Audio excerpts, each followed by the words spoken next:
प्रश्न, कन्फ्यूशियवाद की सविस्तार व्याख्या करें। उत्तर, कन्फ्यूशियवाद की व्याख्या। Explanation of Confucianism. कन्फ्यूशियवाद एक दार्शनिक और नैतिक प्रणाली है जो वसंत और शरद काल 771 से 476 बीसी के दौरान चीन में उत्पन्न हुई और सदियों से विकसित होती रही। इसका नाम इसके संस्थापक कन्फ्यूशियस, एक चीनी दार्शनिक और राजनीतिज्ञ के नाम पर रखा गया है, जो 551 से 479 बीसी तक जीवित रहे। इसके मूल में कन्फ्यूशियवाद नैतिक सिद्धांतों, सामाजिक व्यवस्था और पदानुक्रम के महत्व पर जोर देता है। कन्फ्यूशियस शिक्षाएं एक सामंजस्यपूर्ण समाज की वकालत करती है जहां लोग एक दूसरे का सम्मान करते हैं और अपनी सामाजिक भूमिकाओं और कर्तव्यों को पूरा करते हैं। कन्फ्यूशियवाद का अंतिम लक्ष्य परोपकार, धार्मिकता और अधिकार के प्रति सम्मान पर आधारित समाज को प्राप्त करना है। पूरे इतिहास में कन्फ्यूशियवाद का चीनी संस्कृति और समाज पर महत्वपूर्ण प्रभाव पड़ा है। इसकी शिक्षाओं ने चीनी शासन, शिक्षा और सामाजिक प्रथाओं को प्रभावित किया है। कन्फ्यूशियवाद अन्य पूर्वी एशियाई देशों जैसे कोरिया, जापान और वियतनाम में भी फैल गया है, जहां यह उनकी सांस्कृतिक और बौद्धिक परंपराओं का एक अभिन्न अंग बन गया है। कन्फ्यूशियवाद सिखाता है कि व्यक्तियों को अपने नैतिक चरित्र को आत्मचिंतन और शिक्षा के माध्यम से विकसित करना चाहिए। यह दैनिक जीवन में बड़ों के सम्मान, संतानोचित भक्ति और धार्मिक मर्यादाओं के अभ्यास के महत्व पर जोर देता है। कन्फ्यूशियवाद एक शासक के सद्गुण, करुणा और परोपकार के साथ शासन करने के उत्तरदायित्व के विचार को भी बढ़ावा देता है। पूर्वी दर्शन शास्त्र में कन्फ्यूशियवाद का महत्व। Importance of Confucianism in Eastern philosophy. कन्फ्यूशियवाद पूर्वी दर्शन में एक अत्यधिक प्रभावशाली दार्शनिक और नैतिक प्रणाली है जिसने चीन और अन्य पूर्वी एशियाई देशों की संस्कृति और समाज को आकार देने में महत्वपूर्ण भूमिका निभाई है। कन्फ्यूशियवाद के महत्व के प्रमुख कारणों में से एक इसका नैतिक सिद्धांतों, सामाजिक व्यवस्था और पदानुक्रम पर जोर है। कन्फ्यूशियस की शिक्षाएं व्यक्तिगत सद्गुणों के विकास के महत्व पर बल देती है, जैसे परोपकारिता, धार्मिकता और अधिकार के प्रति सम्मान, जो एक सामंजस्यपूर्ण समाज बनाने के लिए आवश्यक है। नैतिकता और सामाजिक सद्भाव पर इस ध्यान का पूर्वी एशियाई समाजों पर गहरा प्रभाव पड़ा है, उनके मूल्यों, परंपराओं और प्रथाओं को आकार दिया है। इसके अलावा पूर्वी एशिया के राजनीतिक परिदृश्य को आकार देने में कन्फ्यूशियवाद ने भी महत्वपूर्ण भूमिका निभाई है। कन्फ्यूशियस की शिक्षाएं शासकों की जिम्मेदारी पर जोर देती है कि वे लोगों की सेवा करने के लिए नेताओं के बीच कर्तव्य और दायित्व की भावना पैदा करते हुए सदाचार और करुणा के साथ शासन करें। नैतिक नेतृत्व का यह विचार पूर्वी एशियाई शासन के विकास में प्रभावशाली रहा है और इसका इस बात पर महत्वपूर्ण प्रभाव पड़ा है कि नेताओं को कैसे चुना जाता है और उनसे व्यवहार की अपेक्षा की जाती है। नैतिकता और शासन पर इसके प्रभाव के अलावा कन्फ्यूशियवाद ने साहित्य, कला और शिक्षा सहित ज्ञान के अन्य क्षेत्रों में भी महत्वपूर्ण योगदान दिया है। कन्फ्यूशियवाद शिक्षा पर उच्च मूल्य रखता है, आत्म साधना और ज्ञान की खोज के महत्व पर बल देता है। शिक्षा पर इस जोर के कारण पूर्वी एशिया में विद्वता और बौद्धिक उपलब्धि की एक समृद्ध परंपरा का विकास हुआ है। कुल मिलाकर पूर्वी दर्शन में कन्फ्यूशियवाद का महत्व नैतिक सिद्धांतों, सामाजिक व्यवस्था और पदानुक्रम पर जोर देने में निहित है, जिसका चीन और अन्य पूर्वी एशियाई देशों की संस्कृति, समाज और राजनीतिक परिदृश्य पर गहरा प्रभाव पड़ा है। कन्फ्यूशियसवाद की स्थायी विरासत ने पूर्व एशियाई समाजों के मूल्यों और परंपराओं को आकार देना जारी रखा है और उनकी सांस्कृतिक और बौद्धिक विरासत का एक महत्वपूर्ण हिस्सा बना हुआ है। कन्फ्यूशियवाद का एक संक्षिप्त अवलोकन। A brief overview of Confucianism. कन्फ्यूशियवाद एक दार्शनिक और नैतिक प्रणाली है जो चीन में वसंत और शरद काल 771 से 476 बीसी के दौरान उत्पन्न हुई थी और इसका चीनी संस्कृति और समाज पर गहरा प्रभाव पड़ा है। इसके मूल में कन्फ्यूशियवाद नैतिक सिद्धांतों, सामाजिक व्यवस्था और पदानुक्रम के महत्व पर जोर देता है। कन्फ्यूशियस की शिक्षाएं व्यक्तिगत सद्गुणों के विकास के महत्व पर बल देती है, जैसे परोपकारिता, धार्मिकता और अधिकार के प्रति सम्मान, जो एक सामंजस्यपूर्ण समाज बनाने के लिए आवश्यक है। कन्फ्यूशीवाद शिक्षा के महत्व और आत्मसाधना के साधन के रूप में ज्ञान की खोज पर भी जोर देता है।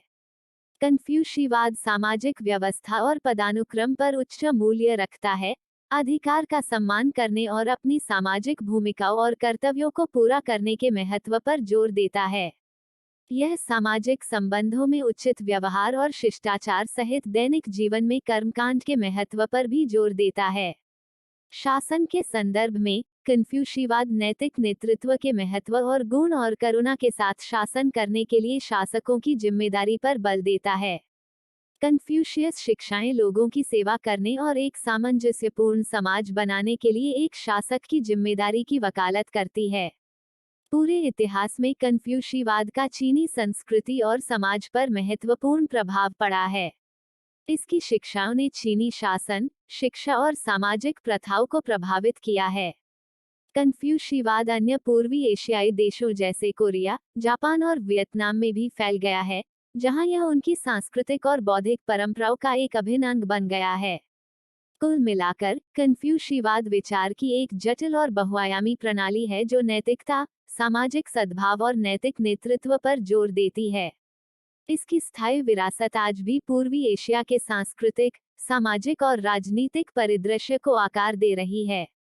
कन्फ्यूशियस का जीवन, द लाइफ ऑफ कन्फ्यूशियस, प्रारंभिक जीवन और शिक्षा, early life and education. Confucius, जिसे कोंग-क्यू के नाम से भी जाना जाता है, का जन्म 551 बीसी में लू राज्य में हुआ था, जो वर्तमान में कुफू, शेरोंग प्रांत, चीन में है।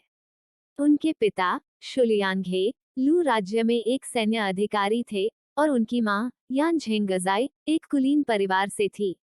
कन्फ्यूशियस मामूली साधनों वाले परिवार में पले बड़े और जब वे केवल 3 वर्ष के थे तब उन्होंने अपने पिता को खो दिया। अपने परिवार की आर्थिक कठिनाइयों के बावजूद कन्फ्यूशियस ने शास्त्रीय चीनी साहित्य और इतिहास में एक ठोस शिक्षा प्राप्त की। 19 साल की उम्र में कन्फ्यूशियस ने किगुआन से शादी की, जिससे उन्हें एक बेटा और एक बेटी हुई। कन्फ्यूशियस ने कई वर्षों तक एक सरकारी अधिकारी के रूप में काम किया, लेकिन अपने समय की भ्रष्ट राजनीतिक व्यवस्था से उनका मोहभंग हो गया और उन्होंने अपने दार्शनिक और नैतिक विचारों को पढ़ाने और बढ़ावा देने के लिए अपना जीवन समर्पित करने का फैसला किया। कन्फ्यूशियस ने पूरे चीन में बड़े पैमाने पर यात्रा की, छात्रों की तलाश की और उनकी शिक्षाओं को साझा किया। उन्होंने व्यक्तिगत और सामाजिक नैतिकता के महत्व पर जोर दिया, व्यक्तियों को अपने स्वयं के गुणों को विकसित करने और अपनी सामाजिक भूमिकाओं और कर्तव्यों को पूरा करने की आवश्यकता पर बल दिया। कन्फ्यूशियस का मानना कि शिक्षा आत्म सुधार और सामाजिक सद्भाव की कुंजी है, और उन्होंने एक स्कूल की स्थापना की जहां वे अपनी शिक्षाओं को दूसरों के साथ साझा कर सकते थे। उन्होंने एनालेक्स सहित कई ग्रंथों को भी संकलित किया, जिसमें उनकी बातों और शिक्षाओं को दर्ज किया गया। कन्फ्यूशियस का 72 वर्ष की आयु में 479 बीसी में निधन हो गया, लेकिन उनकी शिक्षाएं आने वाली सदियों तक चीनी समाज में प्रभावशाली बनी रही। नैतिकता, शिक्षा और सामाजिक व्यवस्था पर उनका जोर चीनी संस्कृति के मूल मूल्य बन गए और उनकी शिक्षाएं आज भी चीनी समाज और संस्कृति को आकार दे रही है। करियर और उपलब्धियां, करियर एंड अचीवमेंट्स। कन्फ्यूशियस ने लू राज्य में एक सरकारी अधिकारी के रूप में अपना करियर शुरू किया, लेकिन जल्दी ही अपने समय की भ्रष्ट राजनीतिक व्यवस्था से उनका मोहभंग हो गया। उन्होंने अपना पद छोड़ने और अपने दार्शनिक और नैतिक विचारों को पढ़ाने और बढ़ावा देने के लिए अपना जीवन समर्पित करने का फैसला किया। कन्फ्यूशियस ने पूरे चीन में बड़े पैमाने पर यात्रा की, छात्रों की तलाश की और उनकी शिक्षाओं को साझा किया। उन्होंने व्यक्तिगत और सामाजिक नैतिकता के महत्व पर जोर दिया, व्यक्तियों को अपने स्वयं के गुणों को विकसित करने और अपनी सामाजिक भूमिकाओं और कर्तव्यों को पूरा करने की आवश्यकता पर बल दिया। कन्फ्यूशियस का मानना कि शिक्षा आत्म सुधार और सामाजिक सद्भाव की कुंजी है और उन्होंने एक स्कूल की स्थापना की जहां वे अपनी शिक्षाओं को दूसरों के साथ साझा कर सकते थे। उन्होंने एनालेक्स सहित कई ग्रंथों को भी संकलित किया, जिसमें उनकी बातों और शिक्षाओं को दर्ज किया गया। कन्फ्यूशियस का अपने जीवन काल में और अपनी मृत्यु के बाद चीनी समाज और संस्कृति पर महत्वपूर्ण प्रभाव पड़ा। उनकी शिक्षाओं ने नैतिकता, शिक्षा और सामाजिक व्यवस्था के महत्व पर जोर दिया, जो चीनी संस्कृति के मूल मूल्य बन गए। कन्फ्यूशियस का मानना कि एक शासक की जिम्मेदारी लोगों की सेवा करने के लिए नेताओं के बीच कर्तव्य और दायित्व की भावना पैदा करते हुए सदाचार और करुणा के साथ शासन करना है। उनकी शिक्षाओं ने परिवार और सामाजिक पदानुक्रम के महत्व पर जोर दिया, व्यक्तियों को अधिकार का सम्मान करने और उनकी सामाजिक भूमिकाओं और कर्तव्यों को पूरा करने की आवश्यकता पर बल दिया। कन्फ्यूशीवाद चीन में प्रमुख दार्शनिक और नैतिक प्रणाली बन गया, और इसका प्रभाव चीनी शासन, शिक्षा और सामाजिक प्रथाओं में देखा जा सकता है। कन्फ्यूशियस शिक्षाओं का चीनी साहित्य, कला और बौद्धिक परंपराओं पर भी महत्वपूर्ण प्रभाव पड़ा, जिसने सदियों से चीन की संस्कृति को आकार दिया। कुल मिलाकर चीनी इतिहास में कन्फ्यूशियस एक अत्यधिक प्रभावशाली व्यक्ति थे, जिनकी शिक्षाएं आज भी चीनी समाज और संस्कृति को आकार दे रही है। नैतिकता, शिक्षा और सामाजिक व्यवस्था पर उनका जोर आधुनिक समय में भी प्रासंगिक बना हुआ है, क्योंकि लोग व्यक्तिगत और सामाजिक सुधार के लिए प्रयास करते हैं और एक सामंजस्यपूर्ण और न्यायपूर्ण समाज बनाना चाहते हैं। चीनी समाज पर कन्फ्यूशियस का प्रभाव। Impact of Confucius on Chinese society. Confucius का अपने जीवन काल में और मृत्यु के बाद चीनी समाज पर गहरा प्रभाव पड़ा। उनकी शिक्षाओं ने व्यक्तिगत और सामाजिक नैतिकता, शिक्षा और सामाजिक व्यवस्था के महत्व पर जोर दिया, जो चीनी संस्कृति के मूल मूल्य बन गए। चीनी समाज पर कन्फ्यूशियस के सबसे महत्वपूर्ण प्रभावों में से एक शिक्षा पर उनका जोर था। उनका मानना कि शिक्षा व्यक्तिगत और सामाजिक सुधार की कुंजी है और सामाजिक स्थिति या पृष्ठभूमि की परवाह किए बिना सभी को सीखने का अवसर मिलना चाहिए। इस विचार के कारण चीन में एक उच्च शिक्षित वर्ग का विकास हुआ, और शिक्षा की एक ऐसी प्रणाली का निर्माण हुआ जिसने अकादमिक विषयों के साथ साथ नैतिक और नैतिक शिक्षाओं पर जोर दिया। कन्फ्यूशियस का चीनी शासन पर भी महत्वपूर्ण प्रभाव पड़ा। उनका मानना कि एक शासक की जिम्मेदारी सदाचार और करुणा के साथ शासन करना है, लोगों की सेवा करने के लिए नेताओं के बीच कर्तव्य और दायित्व की भावना पैदा करना है। उनकी शिक्षाओं ने सामाजिक व्यवस्था के महत्व पर जोर दिया, और उनका मानना कि एक न्यायपूर्ण समाज तभी प्राप्त किया जा सकता है जब हर कोई अपनी सामाजिक भूमिकाओं और जिम्मेदारियों को पूरा करे। कन्फ्यूशीवाद का चीनी परिवार संरचना और सामाजिक पदानुक्रम पर भी महत्वपूर्ण प्रभाव पड़ा। कन्फ्यूशियस का मानना कि परिवार समाज की मूलभूत इकाई था, और यह कि परिवार के सदस्यों के बीच संबंध सामाजिक सद्भाव के लिए महत्वपूर्ण थे। उनकी शिक्षाओं ने संतानोचित पवित्रता, बड़ों के प्रति सम्मान और सामाजिक भूमिकाओं और कर्तव्यों की पूर्ति के महत्व पर जोर दिया। कन्फ्यूशीवाद का चीनी साहित्य, कला और बौद्धिक परंपराओं पर भी गहरा प्रभाव पड़ा। कन्फ्यूशियस शिक्षाओं ने चीनी साहित्य को विशेष रूप से कविता, इतिहास और दर्शन के क्षेत्रों में प्रभावित किया। कन्फ्यूशियस विचारों ने चीनी कला को भी प्रभावित किया, विशेष रूप से सुलेख, चित्रकला और वास्तुकला के क्षेत्रों में। कुल मिलाकर कन्फ्यूशियस का चीनी समाज पर महत्वपूर्ण प्रभाव पड़ा, जिसने इसकी संस्कृति, शासन और बौद्धिक परंपराओं को आकार दिया। उनकी शिक्षाएं आज भी प्रभावशाली बनी हुई है, क्योंकि लोग व्यक्तिगत और सामाजिक सुधार के लिए प्रयास करते हैं और एक सामंजस्यपूर्ण और न्यायपूर्ण समाज बनाना चाहते हैं। कन्फ्यूशीवाद की शिक्षाएं। The teachings of Confucianism. कन्फ्यूशीवाद एक जटिल और बहुआयामी दार्शनिक और नैतिक प्रणाली है जो व्यक्तिगत और सामाजिक नैतिकता, शिक्षा और सामाजिक व्यवस्था पर जोर देती है। कन्फ्यूशियस शिक्षाएं कई प्रमुख ग्रंथों पर आधारित है, जिनमें 5 क्लासिक्स, कन्फ्यूशियस के analytics, the doctrine of the mean और द ग्रेट लर्निंग शामिल है। The 5 classics. The 5 classics. The 5 classics प्राचीन चीनी ग्रंथों का एक संग्रह है जिसे कन्फ्यूशीवाद का मूलभूत कार्य माना जाता है। हान राजवंश के दौरान संकलित ये ग्रंथ कविता, इतिहास, दर्शन और अनुष्ठान सहित विषयों की एक विस्तृत श्रृंखला को कवर करते हैं। वे अपने ज्ञान के लिए पूजनीय है और चीनी संस्कृति और बौद्धिक परंपराओं पर उनका गहरा प्रभाव रहा है। 5 क्लासिक्स में से पहला ओड्स की पुस्तक है, जिसे गीतों की पुस्तक के रूप में भी जाना जाता है। यह 300 से अधिक प्राचीन चीनी कविताओं का संग्रह है जो झोउ राजवंश के दौरान अनुष्ठान के उद्देश्यों के लिए उपयोग किए गए थे। कविताएं प्रेम, प्रकृति, राजनीति और पारिवारिक जीवन सहित विषयों की एक विस्तृत श्रृंखला को कवर करती है। वे अपनी सुंदरता और भावनात्मक गहराई के लिए मूल्यवान है। 5 क्लासिक्स में से दूसरा दस्तावेजों की पुस्तक है, जिसे क्लासिक ऑफ हिस्ट्री के रूप में भी जाना जाता है। यह प्रारंभिक झोउ वंश के दस्तावेजों और भाषणों का एक संग्रह है, जिसमें महत्वपूर्ण घटनाओं और राजनीतिक ग्रंथों के ऐतिहासिक विवरण शामिल है। यह प्राचीन चीनी इतिहास और राजनीतिक दर्शन में अपनी अंतर्दृष्टि के लिए मूल्यवान है। 5 क्लासिक्स में से तीसरा बुक ऑफ चेंजेस है, जिसे आई चिंग के नाम से भी जाना जाता है। यह भविष्यवाणी पाठ है जो महत्वपूर्ण निर्णयों और घटनाओं पर मार्गदर्शन प्रदान करने के लिए हेक्साग्राम की एक प्रणाली का उपयोग करता है। यह चीनी दर्शन, विशेष रूप से यिन और यांग की अवधारणा और जीवन में संतुलन और सद्भाव के महत्व की अंतर्दृष्टि के लिए मूल्यवान है। 5 क्लासिक्स में से चौथा स्प्रिंग एंड ऑटम एनल्स है, जिसे एनल्स ऑफ लू के नाम से भी जाना जाता है।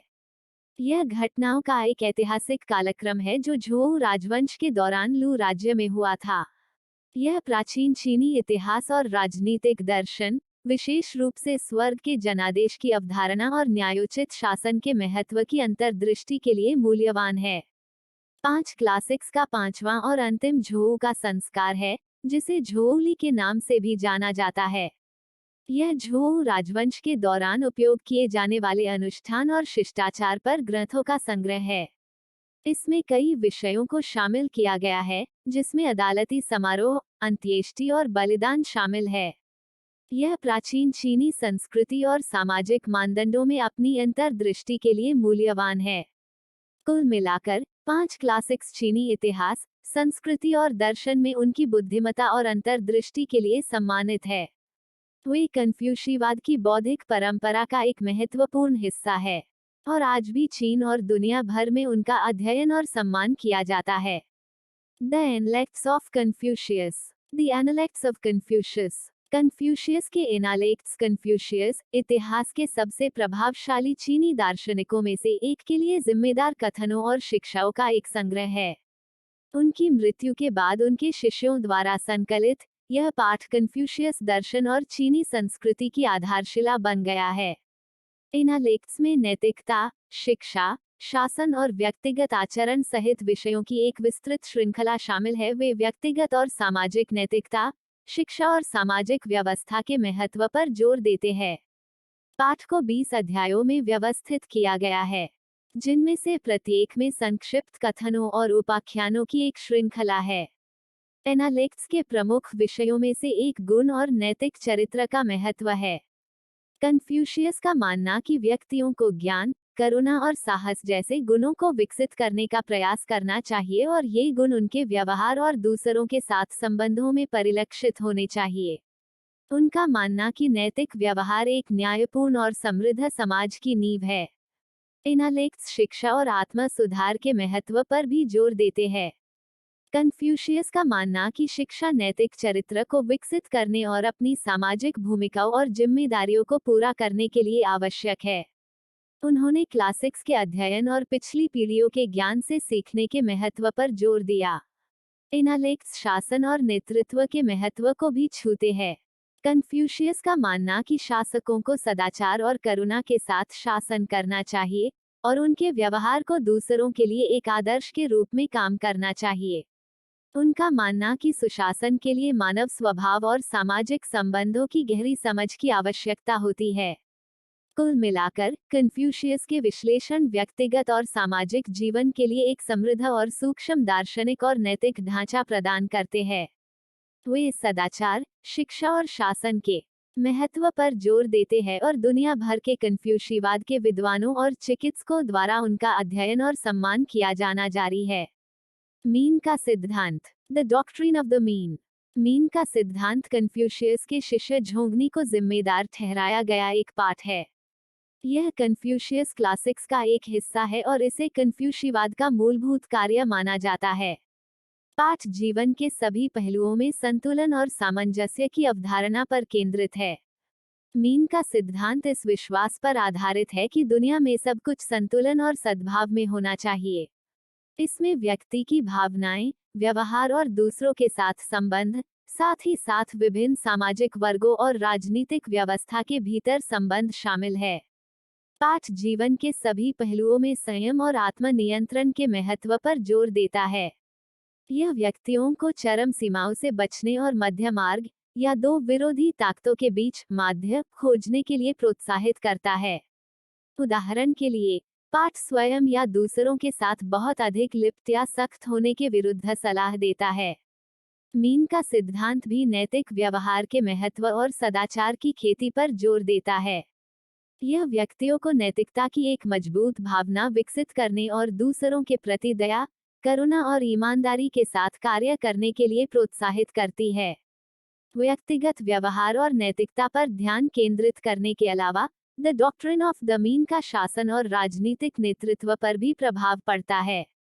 यह न्यायसंगत और निष्पक्ष शासन के महत्व पर जोर देता है और नेताओं को सदाचारी होने और करुणा और ज्ञान के साथ शासन करने के लिए प्रोत्साहित करता है। कुल मिलाकर, मीन का सिद्धांत कन्फ्यूशियस परंपरा में एक केंद्रीय पाठ है, जो जीवन के सभी पहलुओं में संतुलन और सद्भाव के महत्व पर बल देता है।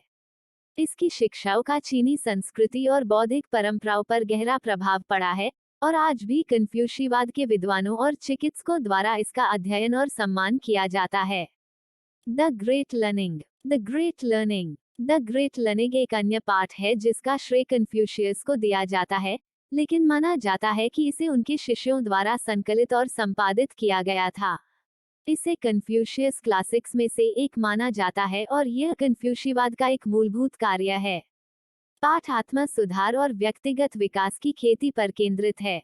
द ग्रेट लर्निंग को 10 अध्यायों में व्यवस्थित किया गया है, जिनमें से प्रत्येक में व्यक्तिगत विकास और आत्मसुधार के एक विशिष्ट पहलू को शामिल किया गया है।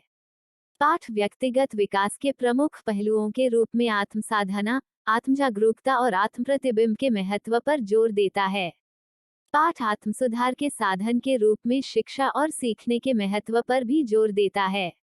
यह व्यक्तियों को अतीत से ज्ञान और ज्ञान प्राप्त करने और इस ज्ञान को अपने स्वयं के जीवन और दूसरों के साथ संबंधों में लागू करने के लिए प्रोत्साहित करता है। ग्रेट लर्निंग की प्रमुख शिक्षाओं में से एक सामाजिक सद्भाव और व्यवस्था का महत्व है। यह व्यक्तियों के लिए दूसरों के प्रति जिम्मेदारी और सम्मान की भावना पैदा करने और सामाजिक सद्भाव और सहयोग को बढ़ावा देने वाले तरीकों से कार्य करने की आवश्यकता पर बल देता है। द ग्रेट लर्निंग शासन और नेतृत्व के महत्व को भी छूती है।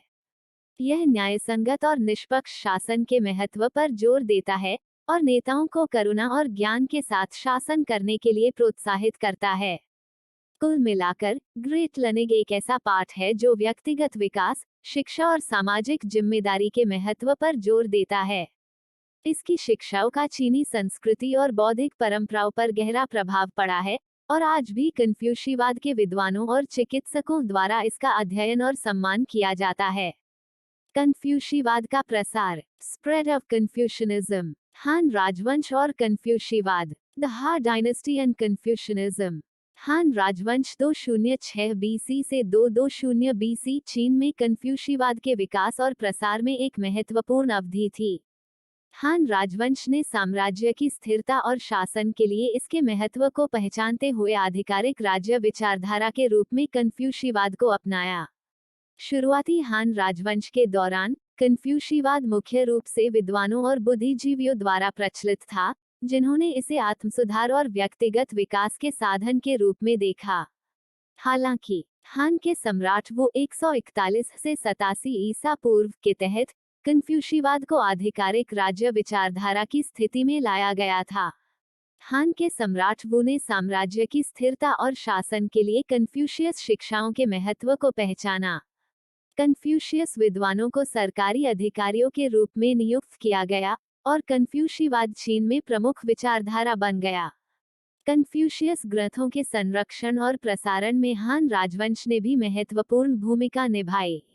शाही पुस्तकालय ने कन्फ्यूशियस क्लासिक्स समेत प्राचीन ग्रंथों को एकत्रित और संरक्षित किया।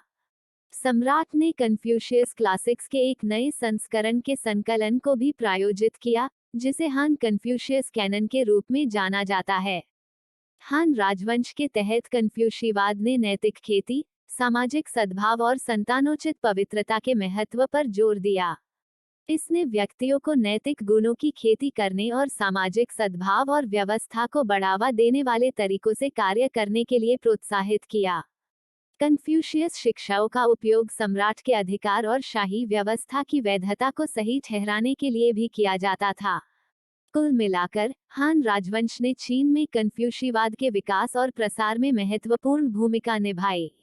इसने साम्राज्य की स्थिरता और शासन के लिए कन्फ्यूशियस शिक्षाओं के महत्व को मान्यता दी और आधिकारिक राज्य विचारधारा की स्थिति में कन्फ्यूशीवाद को उन्नत किया। हान राजवंश ने कन्फ्यूशियस ग्रंथों के संरक्षण और प्रसारण में भी एक महत्वपूर्ण भूमिका निभाई, जो आज भी कन्फ्यूशीवाद के विद्वानों और चिकित्सकों द्वारा अध्ययन और सम्मानित किया जा रहा है। कोरिया, जापान और वियतनाम पर कन्फ्यूशीवाद का प्रभाव। The influence of Confucianism on Korea, Japan and Vietnam. Tang राजवंश 618 से 907 सीई के दौरान कन्फ्यूशीवाद कोरिया, जापान और वियतनाम में फैल गया और इन संस्कृतियों पर इसका प्रभाव गहरा और स्थायी रहा है। कोरिया में जोसियन राजवंश 1392 से 1910 सीई के दौरान कन्फ्यूशीवाद प्रमुख विचारधारा बन गया। कन्फ्यूशियस विद्वानों को सरकारी अधिकारियों के रूप में नियुक्त किया गया और कन्फ्यूशियस ग्रंथों का अध्ययन सरकारी करियर के लिए एक शर्त बन गया। संतानोचित धर्मपरायणता, बड़ों के प्रति सम्मान और सामाजिक सद्भाव के कन्फ्यूशियस मूल्य आज भी कोरियाई समाज और संस्कृति को प्रभावित करते हैं। जापान में कन्फ्यूशीवाद ईदो अवधि 1603 से 1868 सीई के दौरान पेश किया गया था। कन्फ्यूशीवाद ने शिक्षा प्रणाली से लेकर कला तक सब कुछ प्रभावित करते हुए जापानी मूल्यों, विश्वासों और परंपराओं को आकार देने में महत्वपूर्ण भूमिका निभाई। अधिकार, वफादारी और शिक्षा के महत्व के प्रति सम्मान की कन्फ्यूशियस शिक्षाएं आज भी जापानी संस्कृति में प्रभावशाली है। वियतनाम में पहली शताब्दी ईसा पूर्व में चीनी कब्जे के दौरान कन्फ्यूशीवाद की शुरुआत हुई थी। ली राजवंश 1009 से 1225 सीई के दौरान कन्फ्यूशीवाद प्रमुख विचारधारा बन गया और पूरे वियतनामी इतिहास में प्रभावशाली बना रहा।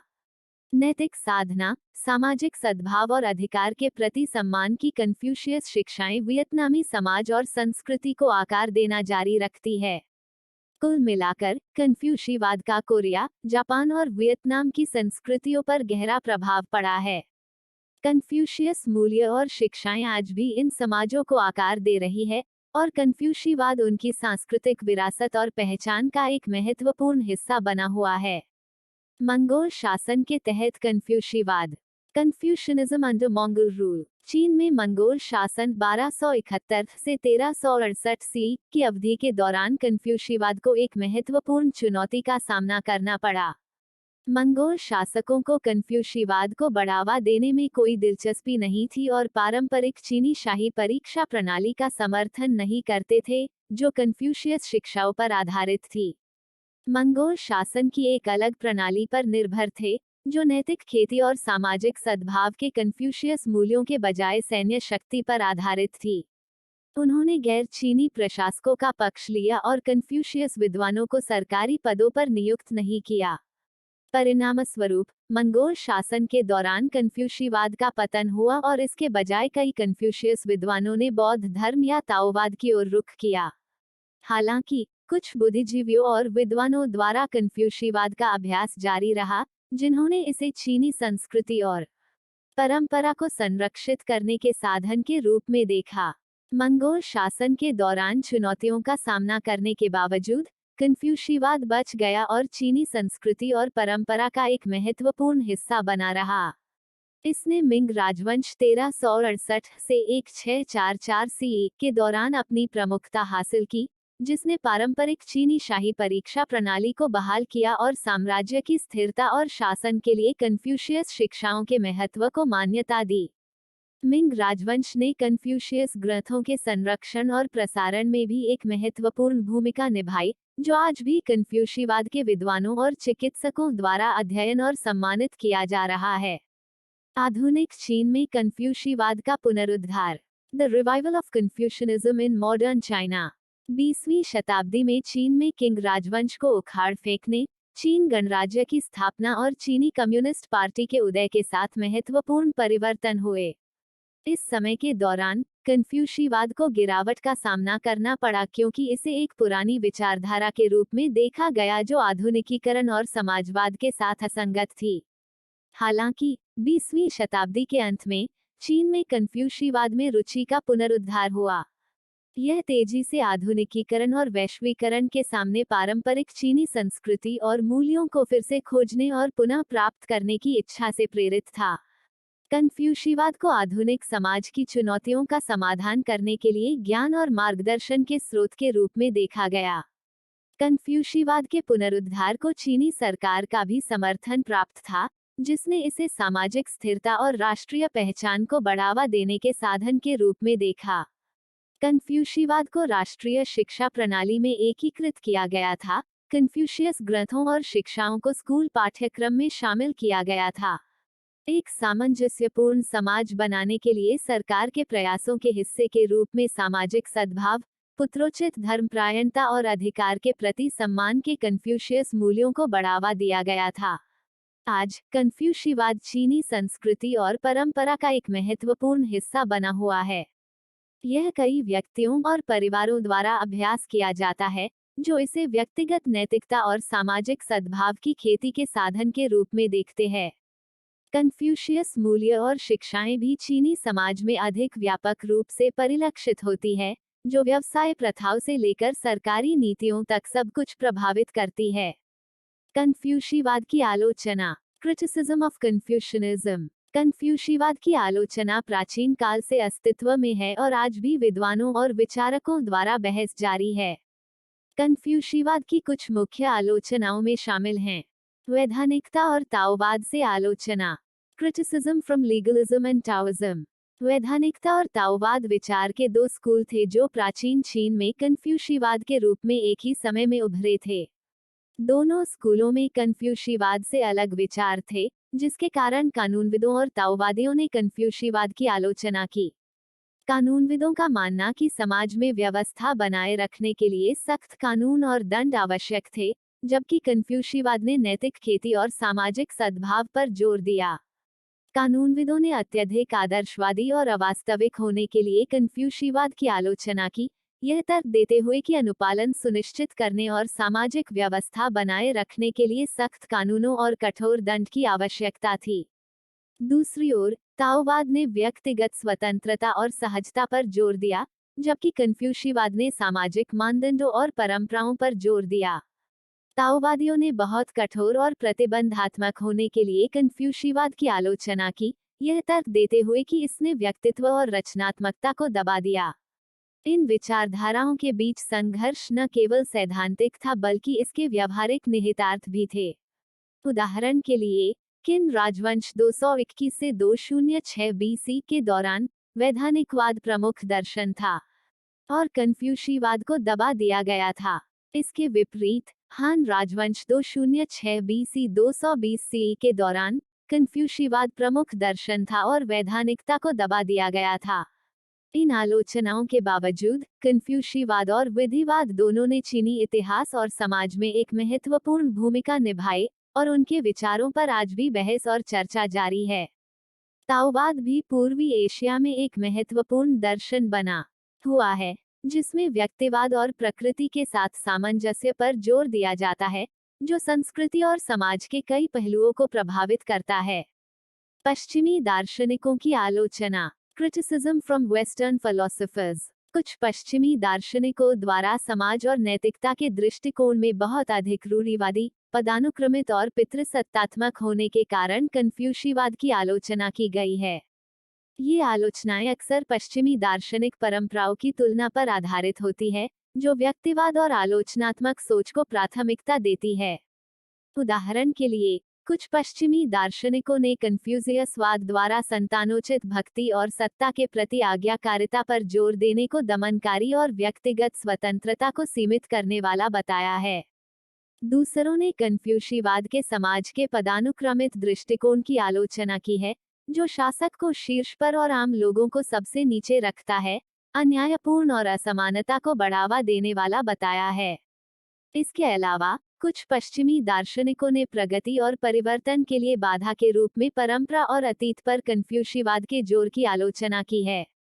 उनका तर्क है कि परंपरा के अनुरूप सामाजिक व्यवस्था और स्थिरता को बनाए रखने पर कन्फ्यूशीवाद का ध्यान नवाचार और सामाजिक परिवर्तन में बाधा बन सकता है। हालांकि यह ध्यान देने योग्य है कि नैतिकता और सामाजिक जिम्मेदारी पर जोर देने के लिए कुछ पश्चिमी दार्शनिकों द्वारा कन्फ्यूशीवाद की भी प्रशंसा की गई है।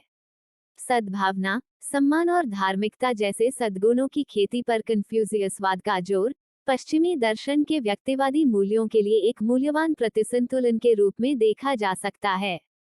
कुल मिलाकर पश्चिमी दार्शनिकों द्वारा कन्फ्यूशीवाद की आलोचना विभिन्न दार्शनिक दृष्टिकोणों और सांस्कृतिक मूल्यों को दर्शाती है और समकालीन समाज में कन्फ्यूशीवाद की प्रासंगिकता और प्रयोज्यता के आसपास बहस जारी है। समकालीन समाज में कन्फ्यूशीवाद की प्रासंगिकता, the relevance of Confucianism in contemporary society. कन्फ्यूशीवाद समकालीन समाज में चीन और उसके बाहर भी प्रासंगिक बना हुआ है। यहाँ कुछ उदाहरण दिए गए हैं। नैतिकता, कन्फ्यूशीवाद नैतिकता पर बहुत जोर देता है, जो समकालीन समाज में अभी भी महत्वपूर्ण मूल्य है। ईमानदारी, सम्मान और सामाजिक जिम्मेदारी जैसे कन्फ्यूशियस मूल्यों को सार्वभौमिक मूल्यों के रूप में देखा जा सकता है जो विभिन्न संस्कृतियों और संदर्भों में प्रासंगिक है।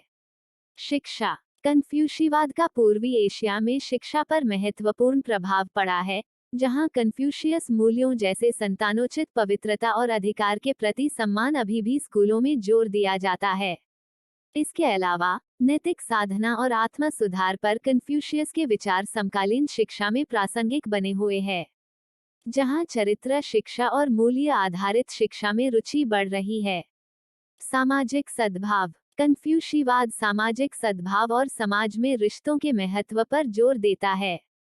सामाजिक समरसता और सामाजिक संबंधों के मूल्य पर इस जोर को समकालीन समाज में प्रासंगिक के रूप में देखा जा सकता है, जहां सामाजिक एकता और सामुदायिक निर्माण के महत्व की बढ़ती मान्यता है। पर्यावरणवाद, प्रकृति के साथ सामंजस्य पर कन्फ्यूशीवाद के जोर को पर्यावरणवाद और सतत विकास के आसपास की समकालीन चर्चाओं में प्रासंगिक के रूप में देखा जा सकता है। संतुलन और सामंजस्य के महत्व पर कन्फ्यूशीवाद के जोर को मानव प्रकृति संबंधों के बारे में सोचने के लिए एक उपयोगी रूपरेखा प्रदान करने के रूप में देखा जा सकता है। वैश्वीकरण, वैश्वीकरण के संदर्भ में कन्फ्यूशियसवाद पर तेजी से चर्चा की जा रही है, क्योंकि पूर्वी एशियाई समाज तेजी से बदलते वैश्वीकृत दुनिया की मांगों के साथ पारंपरिक मूल्यों को संतुलित करना चाहते हैं। सामाजिक समरसता और नैतिकता पर कन्फ्यूशीवाद के जोर को पश्चिमी शैली के व्यक्तिवाद और उपभोक्तावाद के संभावित विकल्प के रूप में देखा जा सकता है। कुल मिलाकर, जबकि कन्फ्यूशीवाद ने समकालीन समाज में आलोचना और चुनौतियों का सामना किया है, नैतिकता, शिक्षा, सामाजिक सद्भाव और पर्यावरणवाद पर इसका जोर आज भी हमारी दुनिया में प्रासंगिक और महत्वपूर्ण मूल्य बना हुआ है। निष्कर्ष, अंत में, कन्फ्यूशीवाद एक दर्शन है जिसका चीनी समाज और संस्कृति के साथ साथ पूर्वी एशिया और उससे आगे भी गहरा प्रभाव पड़ा है। यह नैतिकता, शिक्षा, सामाजिक सद्भाव और रिश्तों के महत्व पर जोर देता है और पूर्वी एशियाई मूल्यों, रीति रिवाजों और संस्थानों पर एक महत्वपूर्ण प्रभाव रहा है।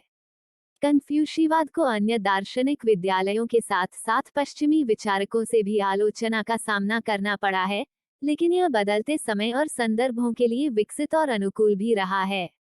समकालीन समाज में कन्फ्यूशियस मूल्य और विचार विशेष रूप से नैतिकता, शिक्षा, सामाजिक सद्भाव, पर्यावरणवाद और वैश्वीकरण के क्षेत्रों में प्रासंगिक और महत्वपूर्ण बने हुए हैं। कुल मिलाकर, कन्फ्यूशीवाद का स्थायी प्रभाव पूर्व एशियाई संस्कृति, समाज और विचार पर इसके प्रभाव के साथ साथ समकालीन समाज में इसकी प्रासंगिकता में देखा जा सकता है। एक दर्शन के रूप में जो व्यक्तिगत और सामाजिक विकास, नैतिक खेती और प्राकृतिक दुनिया के साथ सामंजस्य के महत्व पर जोर देता है, कन्फ्यूशीवाद महत्वपूर्ण अंतर्दृष्टि और मूल्य प्रदान करता है जो दुनिया भर के लोगों को प्रेरित और सूचित करना जारी रखता है। प्रस्तुति समापन। आपका धन्यवाद। Disclaimer. This notes has been made after a lot of research, yet the accuracy of the answers may vary. The author assumes no responsibility or liability for any errors or omissions in the content of this notes.